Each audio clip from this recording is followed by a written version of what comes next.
আমন্ত্রণ জানাচ্ছি এমআরইমন স্পিরিচুয়ালে। আমরা যারা পিএসপি নিয়ে কাজ করি তারা লোকাল সার্ভার হিসেবে উইন্ডোজের জন্য জ্যাম্প ইউজ করে থাকি।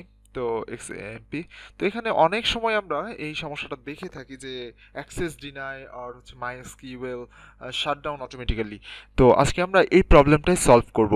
এর জন্য আমরা প্রথমেই দেখি কি এরকমভাবে দেখা যায় যে আমরা স্টার্ট করার পরেও এটা বন্ধ হয়ে যায়, এরকম ভাবে বন্ধ হয়ে যায়। ওকে, তো আমরা দেখি এখানে অ্যাক্সেস ডিনাইটা কিরকম ভাবে শো হয়।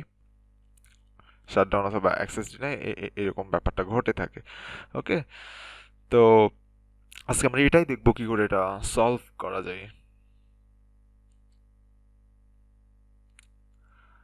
তো এরকম ইরোর আমরা মাঝে মধ্যেই দেখে থাকি, এইচ ওয়াই 002, এইরকম সমস্যাগুলো হয়ে থাকে নর্মালি। তো এটাই আমরা খুব সহজে কি করে সলভ করতে পারি। অনেকে অনেক রকম সমাধান দেখায়, কিন্তু আমরা দেখবো কি করে এটা সলভ করা যায়। তো আমরা দেখতে পাচ্ছি এরকম শাটডাউন অটোমেটিক্যালি প্রবলেমটা ইরোর। Okay, let's start. আমরা এর জন্য প্রথমেই পিসিতে যে ড্রাইভে আমাদের জ্যামটা ইনস্টল করা আছে, অনেকে সিতে থাকে, তো আমি ডি ড্রাইভে ইনস্টল করে রেখেছি, আমরা ডি ড্রাইভে চলে যাচ্ছি। এখানে আমি এই প্রোগ্রাম লেখা আছে, এটাই আমার জ্যাম্প এর ফোল্ডার। তো আমি এই প্রোগ্রাম জ্যাম্পের জায়গায় প্রোগ্রাম লিখে রেখেছি। এখানে আমরা মাইএসকিউএল এই ফোল্ডারটার ভেতরে চলে যাব। এখান থেকে আমরা যে ডাটা নামের ফোল্ডারটা দেখছি, এটা কপি করে কোনো একটা সেফ প্লেসে রাখবো, যাতে কোনো প্রবলেম হয়ে গেলে আমরা এটা রিকভার করতে পারি। সেই জন্য আমি ডেস্কটপে কপি করে নিচ্ছি ডাটা নামের ফোল্ডারটি। তো এরপরে আমরা যেটা করব, ঠিক একই ফোল্ডারের মাঝে আমরা ব্যাকআপ নামের আরও একটা ফোল্ডার দেখতে পাবো। ব্যাকআপ নামের ফোল্ডারের মাঝে আমরা এন্টার করব।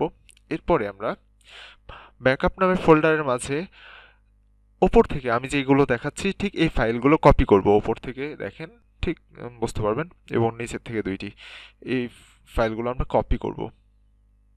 কপি করে ঠিক আবার প্রিভিয়াস অপশনে চলে যাব, ব্যাকে যাব, বা যাওয়ার পরে ডাটা ফোল্ডারের মধ্যে যে আমরা হচ্ছে এটা পেস্ট করে দেব এবং replace the file in the destination click করে আমরা আমাদের কাজ শেষ, সমাধান হয়ে গেল। ইনশাআল্লাহ আমাদের সলভ হয়ে গেছে। তো আমরা যদি এখন টেস্ট করি আমাদের জ্যামটা, এবার যদি স্টার্ট করি, তাহলে দেখতে পাবো প্রবলেম সলভড।